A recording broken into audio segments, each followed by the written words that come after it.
Hi, today I'm interviewing Rebecca Ronane, life coach and creator of Forward After 50, about why she does what she does. We're meeting on Zoom. Come and join us.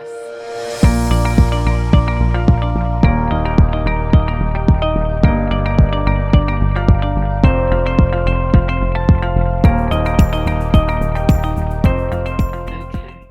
Hi there, everybody. Thanks very much for joining us today. I'm really excited to be welcoming the fabulous Rebecca to be interviewed today. And I really hope that you're going to enjoy and be inspired by all that she has to say. So thank you so much, Rebecca, for joining me today. Do you want to just tell us a little bit about who you are and what you do? Sure. Yes, my name's Rebecca Ronane, and I do quite a lot of things. So, where to start? Typical I woman. yes, yes, indeed. So, just talking about my business journey, actually, that started when I was 56. So, up until I was 56, I did work freelance, but I worked for other people in the travel industry. So at 56, things changed for me, and I was catapulted into a situation where I had to, where doors were closing, and I had to look for other openings because at 56 you still have to work. Indeed. And I I became inspired by coaching. I hadn't thought about that at all in the past. So I have always enjoyed learning, and I managed to go to some weekend courses about coaching. And I thought, oh, there's something about this I really enjoy, and this could be me. And then I did a course online, and from that I thought, well, online, that's not good enough for me. I like to be connected with other people, so I went and joined the Pure Coaching Academy run by Caroline Rice in London. I live in France, so I would travel up every week. Thank goodness for Ryanair. So if I can mention that, because it wouldn't have happened without them. And I would go to her weekly course and then come home. And that went on for a period, I think it was about 2 months, something like that was the start of that. And so I became accredited life coach. And from then on, it evolved into creating two businesses. One is Forward After 50, because that's exactly what I did. Yeah. And also Network Provence, which is a networking group. So that was my start in business. I knew nothing about running my business. Yeah. So just going on from there, that's a new journey that I started basically in my mid 50s. And Forward After 50 is exactly as it says. It's about motivating and supporting women in if you would think of 50 as being half time. And Exactly. the second half, you either win or lose the match. And so I think that you can be at your full potential then. A lot of women may have grown up children by then, though, also there are young children around at that time too, or their lives might change in a certain way, or they just feel the age catch up and it's time to actually start doing what they want to do or what they may have dreamed of and perhaps they don't think they can do, but I know they can do. Absolutely. You share my passion for that there, Rebecca. So, Good. yeah. So, and Network Provence was actually, I didn't know anything about networking. I thought I didn't know anything really. I had not been to networking. I live in a very rural area now. I used to live in the city, so I went from one extreme to another. And of course, if you're a coach, networking is something that people, say you must go and network, you must go and get out there, and people must see you, and you must be visible. So I tried to find that here. My French certainly not good enough to be in business in French, and finding an English-speaking group here was quite difficult. Again, I went to a couple of networking meetings in London, run by Caroline Rice. She's a great inspiration, who does groups for fabulous women, marvelous men, I think it's called. I hope I've got the name right there. And I observed how she ran that, and she's always been an inspiration for me. I thought it was good. And I also went to one here, and I wasn't really too impressed. I thought that's not really for me. So someone suggested, well, if you can't find something, do it yourself. So, right, okay. And I am quite an impulsive person. If I look back on my life, most of how it's evolved is to do with being rather impulsive and not thinking, which of course can sometimes land you in the big muddy mess. Yeah. So I share a plate with you there again, Rebecca. So well, of course, but I'm very keen on values, and learning is a big value for me.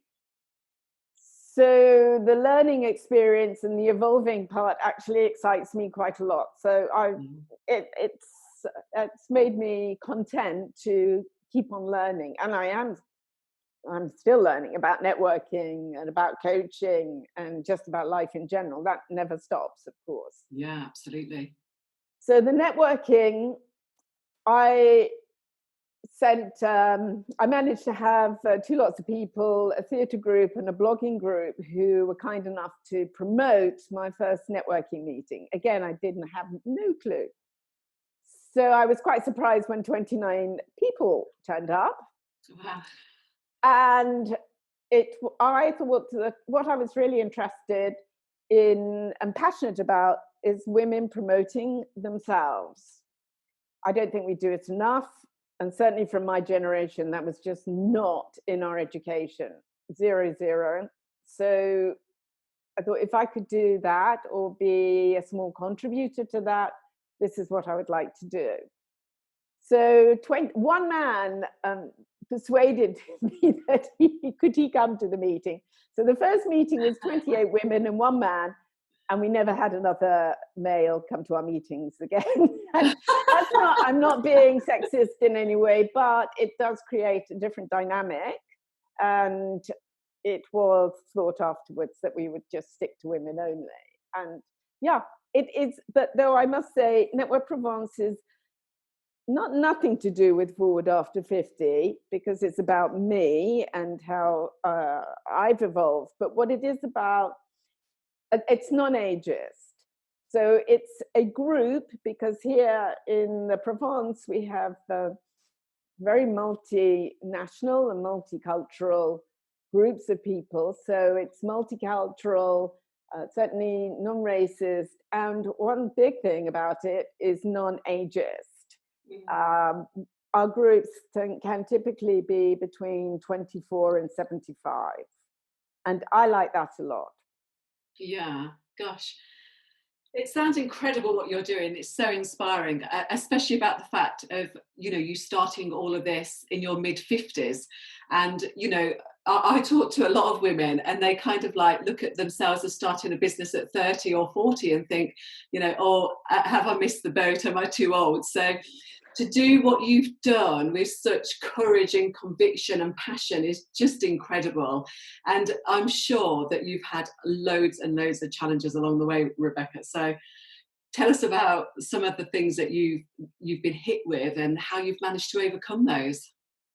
Okay, well, firstly, as I mentioned before, I love values. I believe, and I've only really discovered the the value of values, core values, in the last 4 years of my life, I guess. And one of my top values is challenge. Yeah. So knowing that, I know that if there's a challenge, actually I'm inspired and quite excited by it. So that's probably something in my person that helps me. Of course, there has been one challenge after another, and there still is, because I have had particularly no idea about marketing. And I still find that challenging, finding people, having people come to me, getting my message out. That is something I've had to navigate, and I still do. I've been lucky enough to connect with some amazing people who have helped me along the way, inspired me.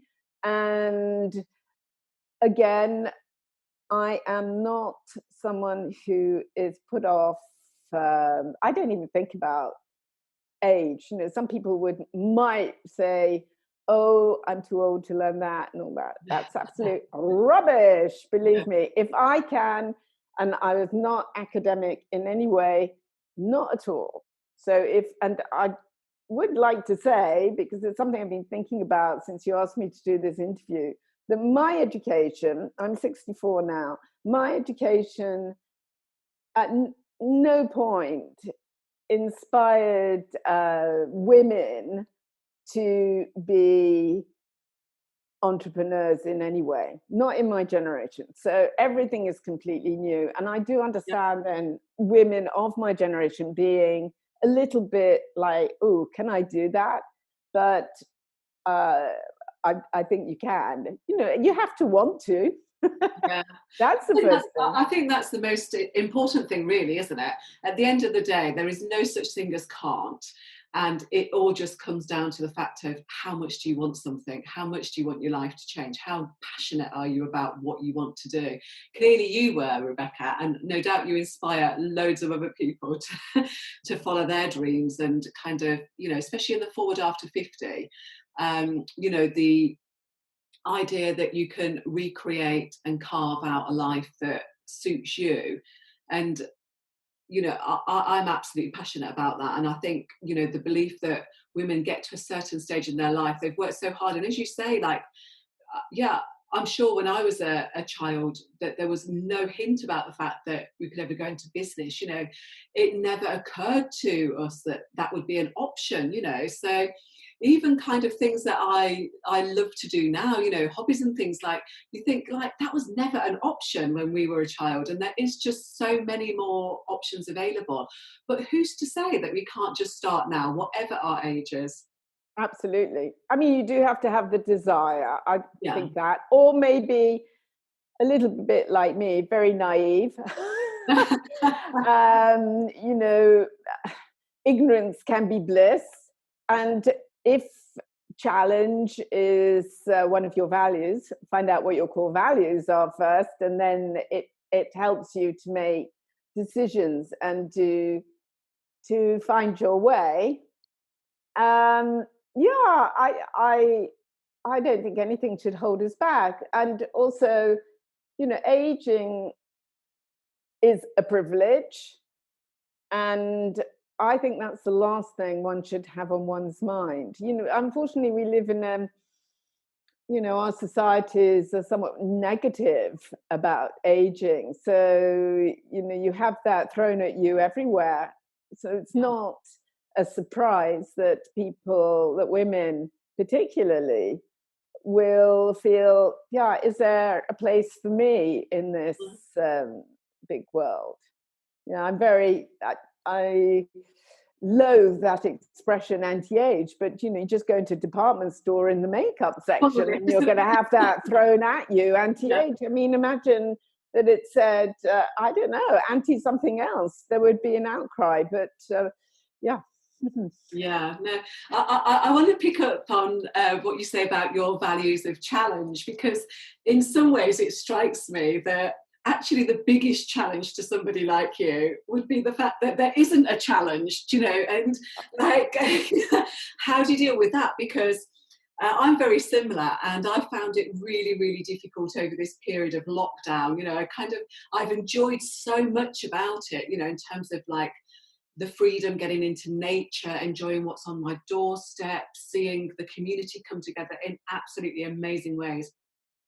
But the restrictions, you know, to kind of big dreams and big plans and all that, I have found really hard to deal with, hard to cope with. So, yeah, how do you deal with kind of when you can't pursue your next challenge, you know, when you are restricted, when there is kind of that deathly pause, you know, how do you cope with that? Like you, I've found this, as they say in France, they say confinement, which I think is rather prettier Yeah. than lockdown. I'm lucky to live in the countryside. Mm. I'm lucky to be able to go out into nature. And I'm not a key worker. I'm not ill. So all of those things which, you know, are very dramatic, and has been what this has all been about, looking after ourselves. Mm. I have found, yes, at the beginning, you immediately think, crikey, what's going to happen now? And I use the example of not only myself, because I found the challenge of adapting quite interesting. Mm. Yes, yes. And Challenging there. so, yeah, it was a challenge. And actually, you know what? I felt a bit embarrassed at first, thinking, do you know, I quite like this, Yeah. because this is something different and something that I have to um, uh, adapt to, or, you know, I can climb up the walls instead, you know, I can. So, going to my networking group, normally we would have meetings every month, like social contact, which I think is very important. Again, one of my values is connection. So this is Mm. super important for me. Then we changed to Zoom. Thank goodness for Zoom. Yeah. However, at the beginning, all those ladies who are in all kinds of different businesses, who are equally all amazing. I tell you, if you need anything, you just need to come to the Provence and we can provide you with everything. I'd love to be in the And Provence it's right now, all Rebecca. female. And everyone was extremely, like, what do we do next? We're going to lose everything. There are a lot of people in the tourist industry here. So Mm. that is a big issue, of course, and will continue to be a big issue. The change and what people did to adapt themselves, to go online when they were like, no way would I go in front of like what we're doing now and speak to people through this media, was amazing. And some of them, I mean, totally cracked the bottle of champagne. It was an amazing thing to watch, and it was just a case of, yeah, adapting to the situation, and we have the tools to do that. Yeah. For me, I it didn't change my life dramatically. I work a little bit still in the travel industry. Okay, I've lost all of that, and that's a great shame for the company that I work for and many other companies out there. And it's not just themselves, but restaurants and transportation and all the kinds of things that are linked to it. I mean, that's just phenomenal. Mm. However, it is as it is, and I think it's better to be safe than sorry. So it's finding other things that you can do. So Yeah. for me, yeah, I quite enjoyed it, I have to admit. Yeah, no, I think there's been some amazing benefits from confinement, as you call it. Yeah, I found it really quite restricting. So, Rebecca, like you look at what you're doing now, is there a link in any way to kind of what you envisaged yourself doing when you were a little girl? What did you dream of doing, and why? Right. I would say no, there isn't really a link. As a little girl, my family is in the entertainment business. My father was an actor, and again, I would refer back to my education. Created, I think, females at that time who were not to expect anything. What they were to expect was to get married, have children, maybe have a little job beforehand, working for someone else, Yeah, working for someone else. the little department store selling gloves or something. Something like that. However, people who worked in food and whatever in this confinement, I hats off to them that worked very hard and stuff like that. But it was, and what I wanted to be was an actress, but that was probably because that's all I knew. That was very much our household. So maybe, what has it got a link? I don't feel too freaked out about being in front of, let's call it, the camera eye. But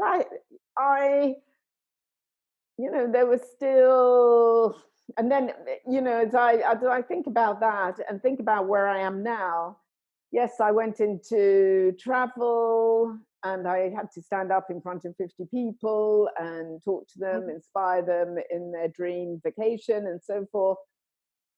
So it may have a little bit to do with it, but yeah, I think there is a link there, Rebecca, because when you kind of go on the stage, you are inspiring and entertaining, aren't you? That people are going there, they're kind of getting something from you. You're giving very freely to a whole audience, and it sounds that that's what you're doing now. That your dedication in terms of creating an inspiring and energetic networking group, that wasn't boring, that was full of, fueled by your passion. There is kind of a link there, I would say. So, well, my childhood was rather a long time ago, and a lot has happened in between. I have a struggle remembering mine too. So, I do think that throughout life, yes, your life. If you look back, then you say, "Oh, yes, that's why I'm here." Yeah. And there are links. I would agree with you. But if I think of my childhood, maybe, I don't know. We have so much in common though, because obviously my dreams as an 18-year-old was to be in musical theatre. So yeah. It's so interesting. So what does being your own boss actually mean to you now then, Rebecca? Now you've kind of set up these two different businesses, and you've been doing them for quite a while now. What does it actually mean to you at this stage in your life to be the boss? Well, I am quite bossy, so You surprised me. No, I prefer. I think to be your own boss is fantastic. I mean, who really wants to work for someone else? And you work hard working for somebody else and work hard for yourself, can't you? So yes, I mean, it's obviously you have more responsibility, but in terms, well, I don't employ anybody. I mean, I do sometimes employ people, but that's something else. So I've got like a whole team of people.